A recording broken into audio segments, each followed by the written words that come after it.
Hello students, last के video class में हम लोगों ने वैद्युत प्रतिरोध के बारे में स्टडी की थी। तो आप जानते हो अगर किसी चालक का प्रतिरोध ज़्यादा हो तो उसमें धारा कम प्रवाहित होगी, और अगर किसी चालक का प्रतिरोध कम हो तो उसमें धारा अधिक प्रवाहित होगी। तो प्रतिरोध जो वैद्युत प्रतिरोध होता है उसका उसकी एक व्युत्क्रम राशि भी होगी, क्योंकि अगर प्रतिरोध कम है तो धारा का मान ज़्यादा होगा। तो वैद्युत प्रतिरोध की जो व्युत्क्रम राशि होती है उसको कहते हैं वैद्युत चालकता। क्या को कहते हैं? वैद्युत चालकता, इलेक्ट्रिक कंडक्टिविटी। तो वैद्युत चालकता आपके समझ में वैद्युत चालकता क्या होती? किसी चालक के प्रतिरोध के व्युत्क्रम को उस चालक की क्या कहते हैं? वैद्युत चालकता जी। किसी चालक की वैद्युत चालकता चालक के प्रतिरोध R के व्युत्क्रम के बराबर होती है। G बराबर 1/R, ठीक? ये आपका G बराबर 1/R हो गया। इसका मात्रक क्या हो जाएगा? इसका मात्रक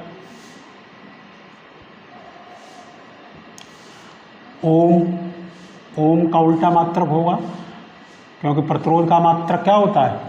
प्रतिरोध का मात्रक होता है ओम। तो ये हो जाएगा ओम इनवर्स, या इसे कहेंगे ओम उल्टी तरफ से पढ़ो तो महो, या इसे क्या कहते हैं? महो,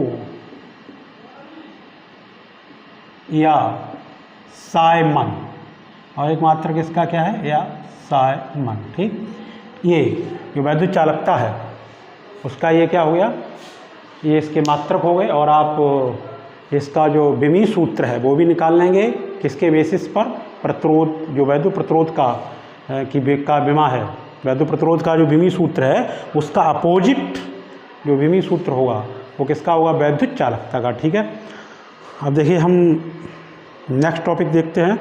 वैद्युत, ये आपकी वैद्युत चालकता हो गई। देखिए नेक्स्ट टॉपिक विशिष्ट प्रतिरोध।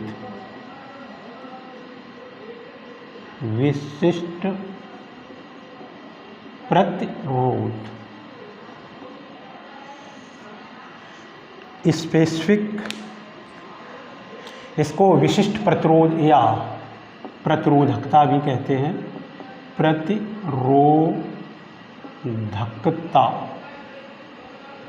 ठीक है। विशिष्ट प्रतिरोध या प्रतिरोधकता। स्पेसिफिक रेजिस्टेंस, स्पेसिफिक रेजिस्टेंस और रजिस्टिविटी,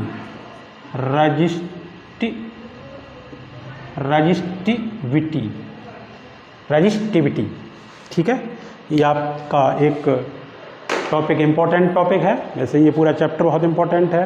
तो देखिए विशिष्ट प्रतिरोध या प्रतिरोधकता क्या होगा? विशिष्ट प्रतिरोध, विशिष्ट माने क्या होता है? विशेष प्रतिरोध है। तो विशेष प्रतिरोध से क्या मतलब होगा कि जो किसी चालक का प्रतिरोध होता है वो चालक के पदार्थ के साथ साथ उसके निजी गुणों, जैसे उसकी लंबाई है, उसके अनुप्रस्थ परिच्छेद के क्षेत्रफल, ताप आदि पर निर्भर करता है। कौन?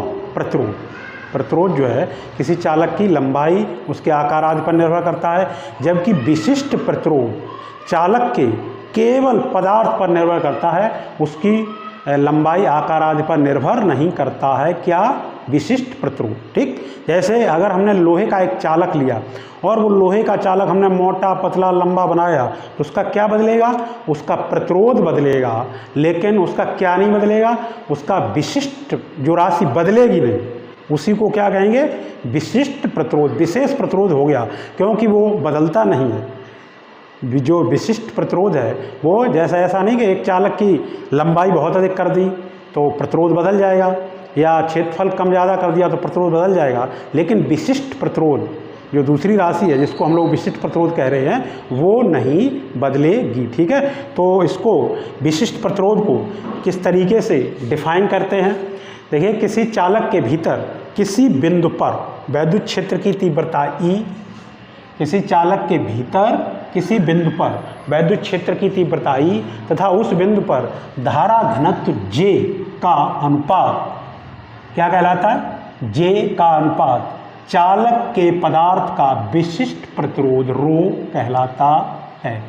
ठीक है, देखिए एक बार फिर समझ लीजिए कि किसी चालक के भीतर किसी बिंदु पर वैद्युत क्षेत्र की तीव्रता E तथा उस बिंदु पर धारा घनत्व J का अनुपात चालक के पदार्थ का, ये किसका होता है? पदार्थ का, चालक के पदार्थ का विशिष्ट प्रतिरोध रो कहलाता है। ठीक, अब ये विशिष्ट प्रतिरोध रो बराबर क्या आ गया? E/G।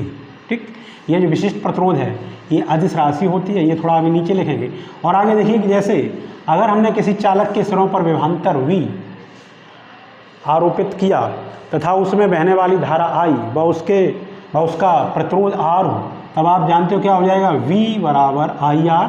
ये पीछे हम लोग पढ़ चुके हैं। ठीक, अब देखिए किसी चालक के अनुप्रस्थ परिच्छेद का क्षेत्रफल A हो और उसमें धारा I हो, तब J बराबर क्या होता है? I/A। इसलिए आप यहाँ से देखिए E की वैल्यू क्या है? V बराबर IR और E बराबर कितना होता है? देखिए यहाँ से E बराबर होता है, अगर चालक की लंबाई V हो तो E बराबर, अगर चालक की लंबाई L हो, अगर चालक की लंबाई L हो तो E बराबर क्या हो जाएगा? V/L। ठीक, तो यहाँ से V का मान रखेंगे तो ये बराबर कितना हो जाएगा? IR/L। ठीक, E बराबर क्या हो गया? IR/L।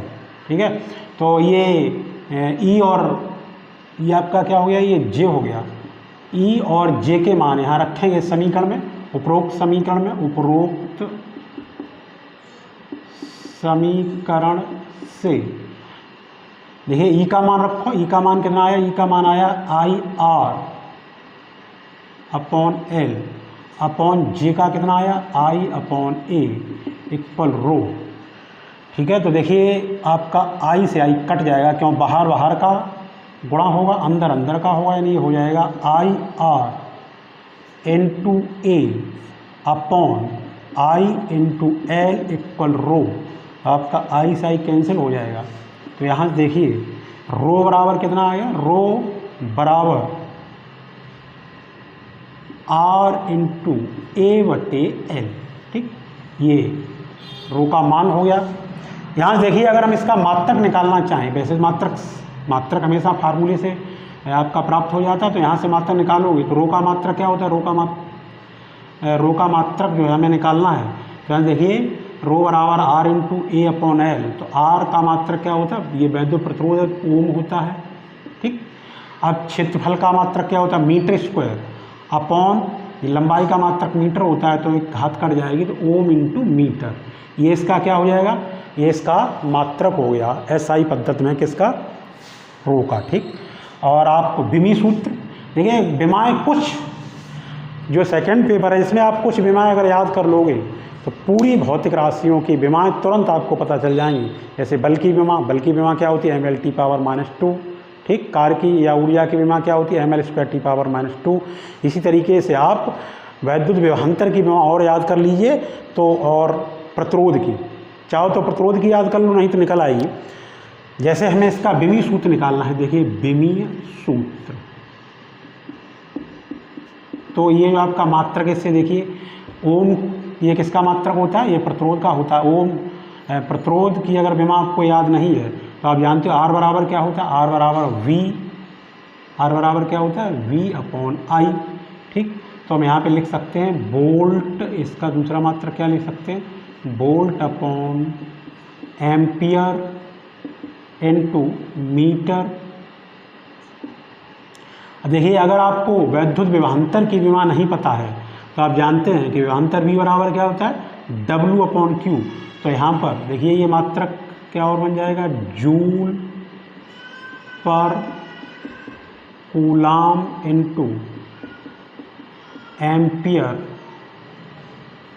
Into metre. ठीक है, तो ये आपकी विमा क्या हो जाएगी? देखिए अब आपको विमा याद होगी, ये जूल किसका मात्रक है? कार्य ऊर्जा का, इसकी विमा होती है mL²T⁻²। और ये कूलाम आवेश का मात्रक है जिसकी विमा होती है AT इंटू वैद्युत धारा की विमा A होती है इंटू लंबाई की विमा L होती है। तो ये आपका क्या हो जाएगा, ये हो जाएगा mL इस पावर 3, L की पावर 3 हो जाएगा, ये T ऊपर जाएगा T पावर -3 A पावर -2। ये इसका क्या हो गया, विमी सूत्र हो गया किसका, विशिष्ट प्रतिरोध का। ये विशिष्ट प्रतिरोध का विमी सूत्र हो गया।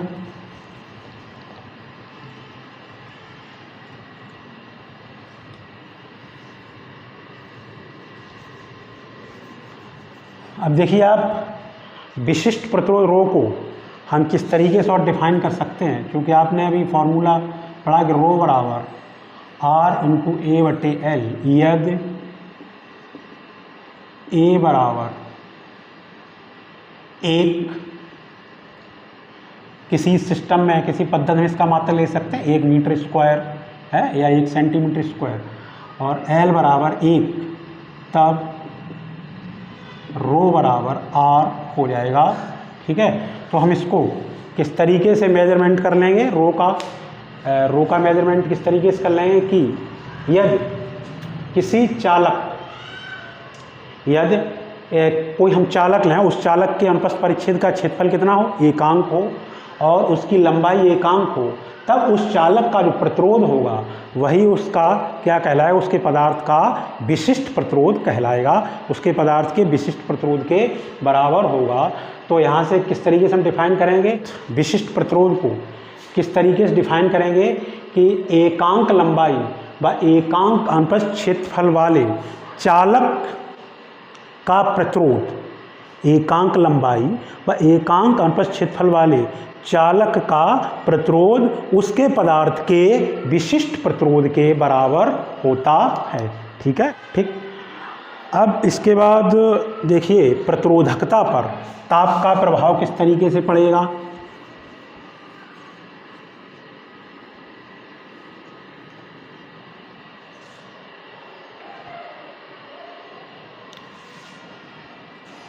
जो पदार्थों का एक गुण होता है विशिष्ट प्रतिरोध या प्रतिरोधकता, उस पर टेम्परेचर का प्रभाव पड़ता है। तो प्रतिरोधकता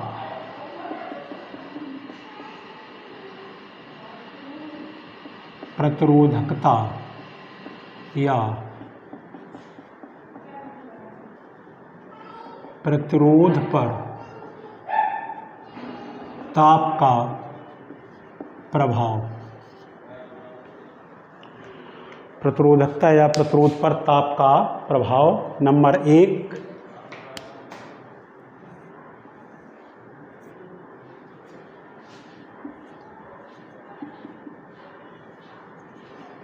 धातुओं का प्रतिरोध या प्रतिरोधकता पर प्रभाव किस तरीके से पड़ेगा। धातुओं का प्रतिरोध या प्रतिरोधकता पर अगर ताप का प्रभाव किस तरीके से पड़ेगा, तो हम जानते हैं कि धातुओं का जो प्रतिरोध होता है वो R बराबर mL/NE²A टाउ। ठीक, ये होता है आपका, और बराबर क्या हो जाता है, आप अभी देखा आपने, R बराबर क्या हो जाए, रो इंटू L/A हो जाएगा। ठीक है, तो धातुओं का जो प्रतिरोध होता है, ये पीछे ओम के नियम हमने फार्मूला पढ़ा था, प्रतिरोध R बराबर mL/NE²A टाउ। तो इस वाले फार्मूले से हम देखें कि यहाँ से R indirectly proportional to tau, जो प्रतिरोध होता है वो ये टाउ क्या चीज़ है, श्रांत काल के व्युत्क्रमानुपाती होता है। देखिए जब धातुओं का ताप बढ़ाते हैं, धातुओं का ताप बढ़ाने पर जब धातुओं का ताप बढ़ाएंगे तो क्या होगा, तो टाउ का मान, आपको पीछे बताया था कि टाउ का जो मान है वो घट जाता है, श्रांत काल है उसका मान घट जाता है। ताप बढ़ाने पर टाउ का मान घटता है। ठीक। जब ताप बढ़ाने पर टाउ का मान घटेगा तो इसका ये मतलब हो गया कि ताप बढ़ाने पर धातुओं का प्रतिरोध बढ़ जाएगा, ठीक है। अतः प्रतिरोध या प्रतिरोधकता, देखिए क्योंकि प्रतिरोध और प्रतिरोधकता, यहाँ देखिए R बराबर क्या होता है, रो इंटू ए बटे R बराबर रो इंटू एल अपॉन ए। अगर ये राशि नियत रहेगी तो R बराबर किसके होता है, रो, ठीक। तो जब R का मान वेरिएबल होगा तो रो का मान भी वेरिएबल हो जाएगा।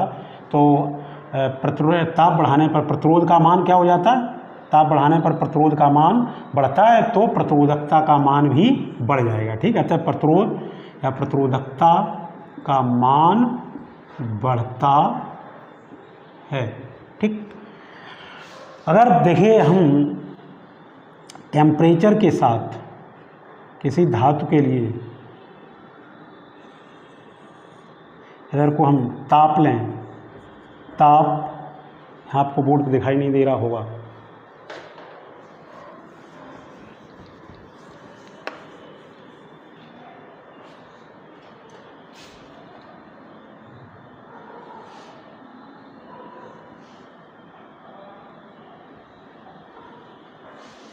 अगर हम इधर को क्या लें, ताप किस में लें, केल्विन में लें, और इधर को क्या लें, आर या रो, तो धातुओं के लिए जो ग्राफ होगा वो आपका इस तरीके से आएगा। टेम्परेचर बढ़ने के साथ साथ ये बढ़ता जाता है, बाद में बहुत तेज़ी से बढ़ने लगता है,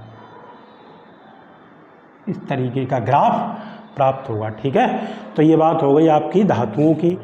जो धातुओं का प्रतिरोध होता है वो टेम्परेचर के साथ इस तरीके से फॉर्मूला और होता है, वेरिएबल होता है R T equal R01 plus alpha T, ठीक।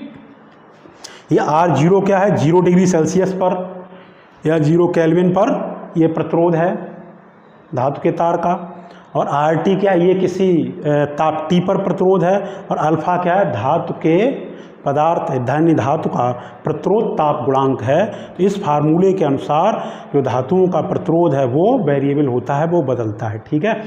अब बात आ जाइए नंबर 2, मिश्र धातुओं की प्रतिरोधकता। किसकी, मिश्र धातुओं की। मिश्र धातुओं की प्रतिरोधकता या प्रतिरोध।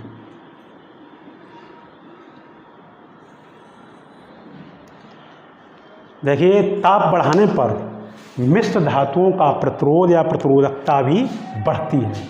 ताप बढ़ाने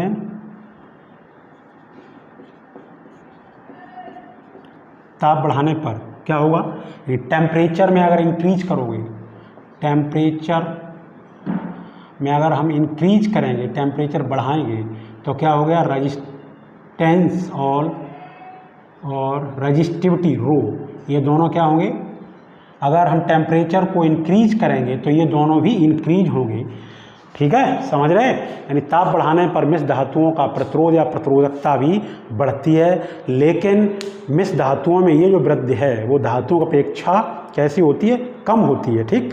कुछ मिश्र धातुएं आपकी, कुछ मिश्र धातुएं जैसे कि नाइक्रोम, मैग्नीन,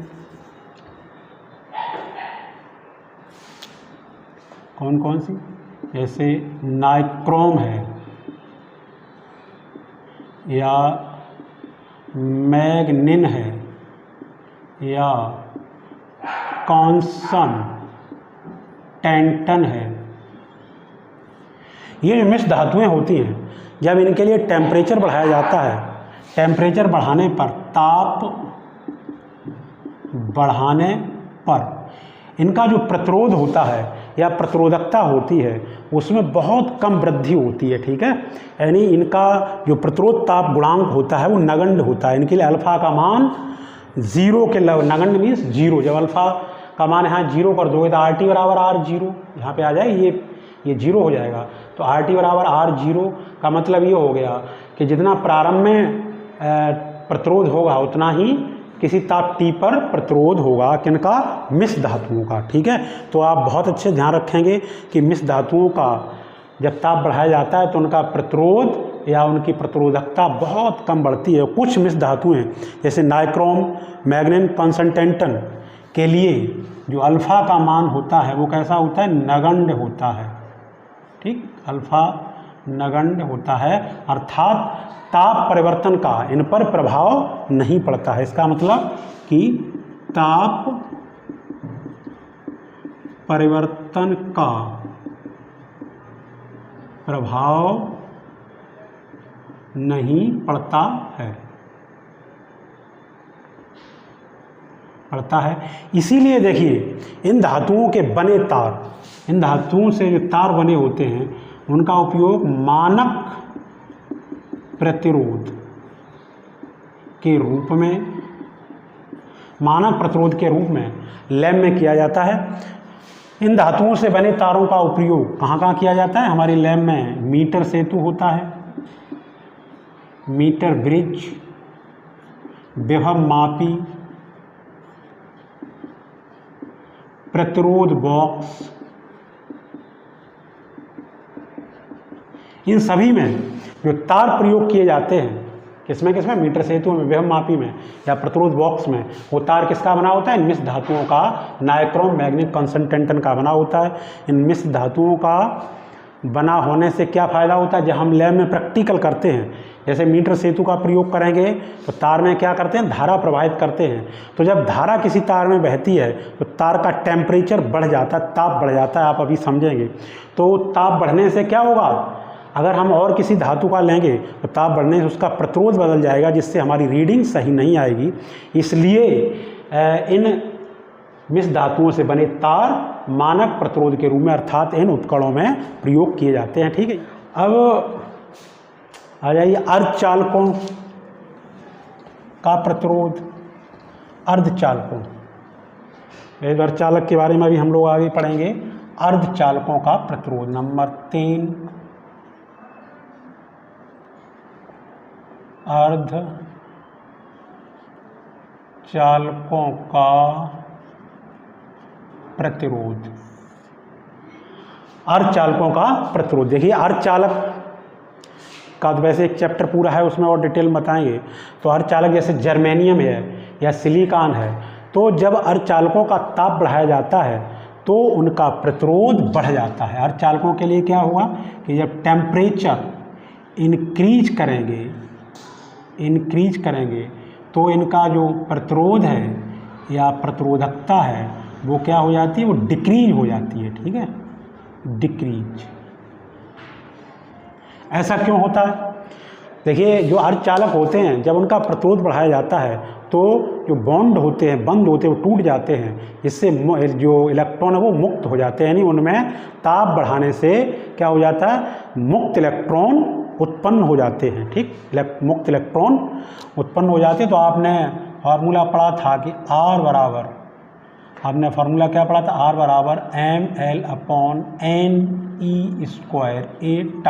तो मुक्त इलेक्ट्रॉनों के लिए टेम्परेचर बढ़ाने पर किसका मान बढ़ जाता है, n का। जब n का मान बढ़ेगा तो R का मान घटेगा। ठीक है, तो जो आपके अर्धचालक हैं उनका टेम्परेचर बढ़ाने पर प्रतिरोध घटता है। अब इसके बाद देखिए वैद्युत अपघट्यों की प्रतिरोधकता या प्रतिरोध। वैद्युत अपघट्यों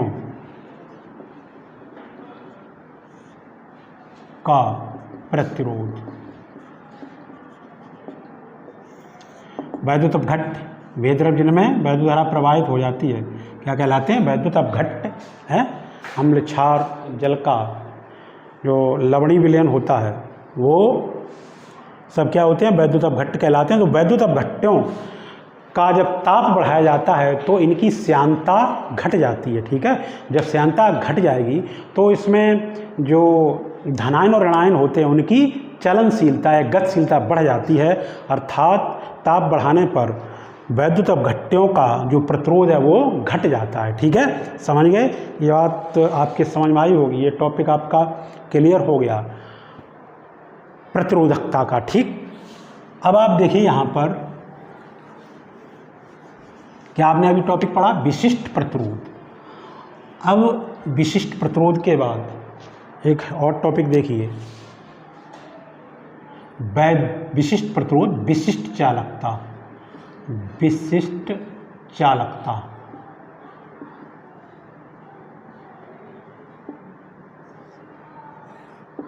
देखिए विशिष्ट प्रतिरोध का व्युत्क्रम क्या कहलाता है, विशिष्ट चालकता। विशिष्ट चालकता इसको सिग्मा से व्यक्त करते हैं, इसको क्या पढ़ोगे, सिग्मा। तो विशिष्ट चालकता सिग्मा जो है वो विशिष्ट प्रतिरोध रो के व्युत्क्रम के बराबर होती है। तो सिग्मा बराबर 1/, आपने देखा था रो बराबर क्या आया था, E/J। तो सिग्मा बराबर क्या आ जाएगा, J/E। ठीक, और आपका J बराबर क्या आ जाएगा, सिग्मा अपॉन E, या J वेक्टर बराबर सिग्मा E वेक्टर। ठीक है, ये आ जाएगा। और इसका मात्रक क्या हो जाएगा, इसका मात्रक हो जाएगा ohm inverse into metre inverse. ठीक है, ये आपका विशिष्ट चालकता का मात्रक हो गया। ठीक, अब देखिए नेक्स्ट टॉपिक,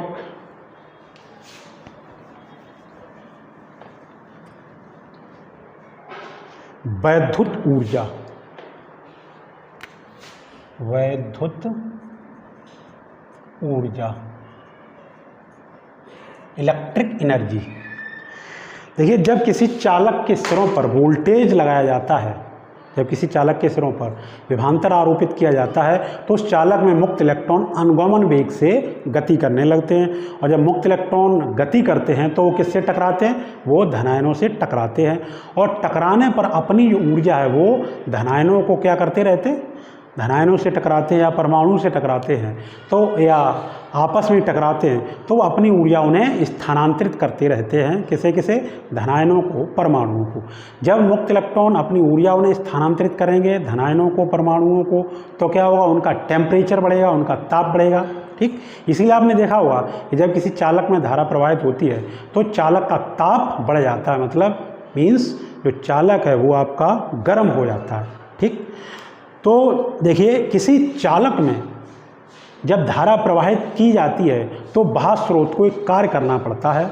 तो बाह्य स्रोत द्वारा किया गया कार्य ही चालक में वैद्युत ऊर्जा के बराबर होता है। ठीक, समझ गए, किसी चालक में धारा प्रवाहित करने पर बाह्य स्रोत द्वारा किया गया कार्य चालक की वैद्युत ऊर्जा के बराबर होता है। ठीक, अगर किसी चालक के सिरों पर विभवांतर V आरोपित किया जाए, कितना V, विभवांतर V आरोपित करने से उसमें प्रवाहित आवेश Q हो, तब बाह्य स्रोत द्वारा उस चालक पर जो किया गया कार्य है W बराबर वो होता है विभवांतर इंटू आवेश Q। आपने पीछे सूत्र पढ़ा था V बराबर W/Q, तो W बराबर क्या हो जाएगा, VQ। ठीक है, ये इतना कार्य हुआ, यह कार्य ही चालक में वैद्युत ऊर्जा के बराबर होगा। इसको हम कार्य या क्या कह सकते हैं, ये आपका क्या हो गया, ये कार्य या वैद्युत ऊर्जा।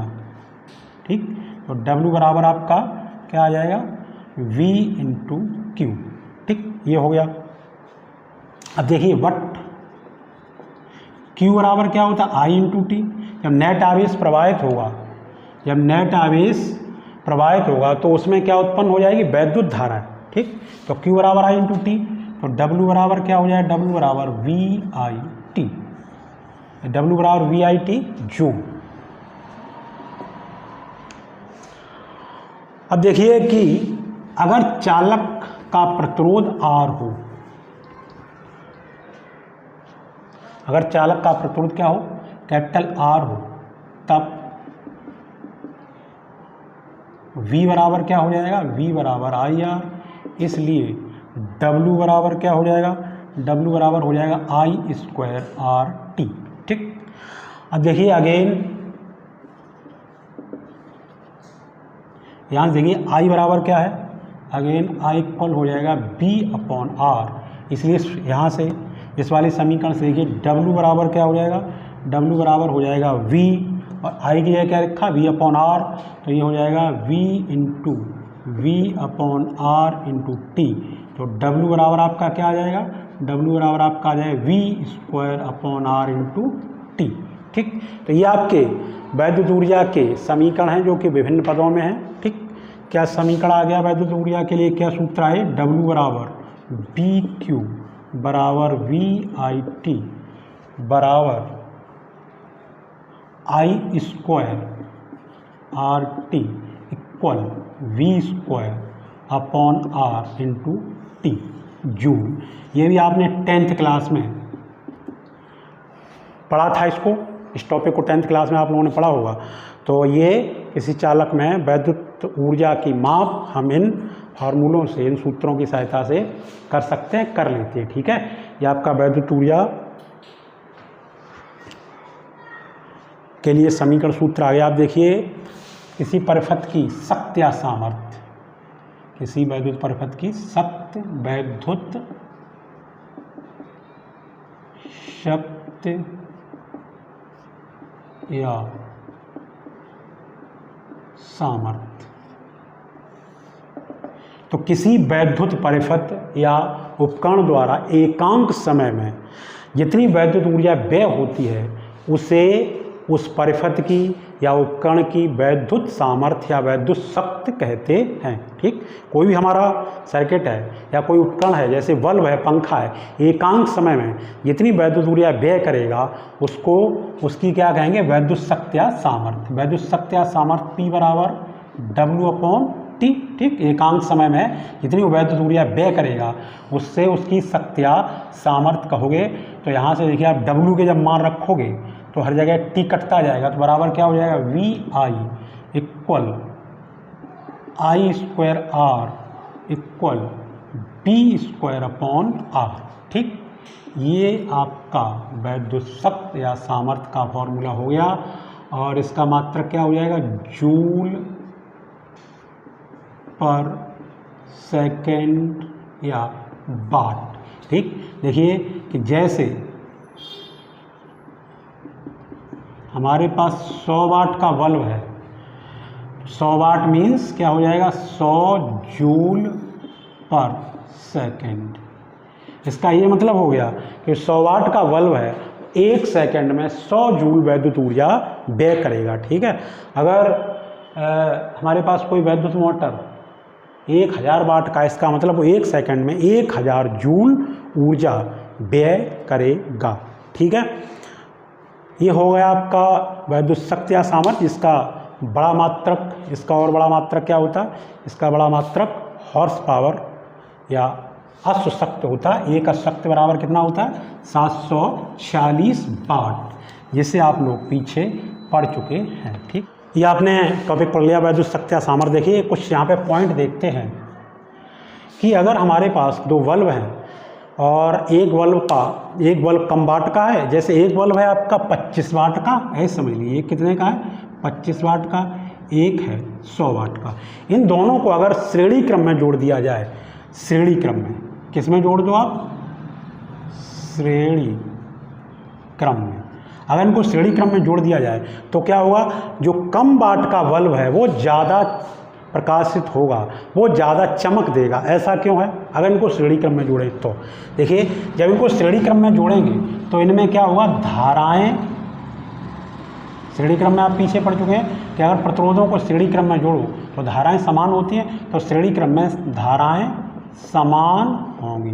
ठीक, जब धाराएं समान होंगी तो प्रतिरोध, देखिए आप यहाँ से, प्रतिरोध R बराबर क्या होगा, V²/P, शक्ति के पदों में प्रतिरोध R बराबर V²/P। ठीक, अब देखिए जिसकी, यहाँ से आप देखिए कि जिसकी सामर्थ्य कम है, जिसकी पावर कम है, 25 वाट के बल्ब की पावर कम है, उसका प्रतिरोध ज़्यादा होगा, 25 वाट के बल्ब का प्रतिरोध ज़्यादा होगा, और जिसका प्रतिरोध ज़्यादा होगा उसमें ऊष्मा उत्पन्न होने की दर H बराबर I²RT/4.2 कैलोरी। तो उस बल्ब में आप यहाँ देखिए, जिस बल्ब का प्रतिरोध ज़्यादा होगा उसमें ऊष्मा उत्पन्न होने की दर अधिक होगी। इसका मतलब कि जो 25 वाट का बल्ब है उसमें ऊष्मा उत्पन्न होने की दर ज़्यादा होगी, मीन्स वो ज़्यादा प्रकाशित होगा, ज़्यादा प्रकाश देगा। ठीक है, समझ गए आप लोग। हाँ देखिए, समांतर क्रम में उत्पन्न ऊष्मा H बराबर V²T upon are into 4.2 calorie होगी, तो जो बी है समांतर क्रम में वो इक्वल होगा। तो एच किसके लिए ज़्यादा हुआ? एच उसके लिए ज़्यादा होगा जिसका आर कम होगा। तो आर किसका कम है? आर आपने यहाँ से देखा, आर किसका कम है? जिसका पी ज़्यादा है। देखिए यहाँ से पी किसका, जिसका पी ज़्यादा होगा। 100 वाट के बल्ब की सामर्थ्य ज़्यादा है तो 100 वाट के बल्ब का प्रतिरोध कम होगा, और जिसका प्रतिरोध कम होगा उसके लिए उत्पन्न ऊष्मा अधिक होगी। तो जब हम समांतर क्रम में बल्बों को जोड़ देंगे तब 100 वाट का बल्ब अधिक चमकेगा। ठीक है।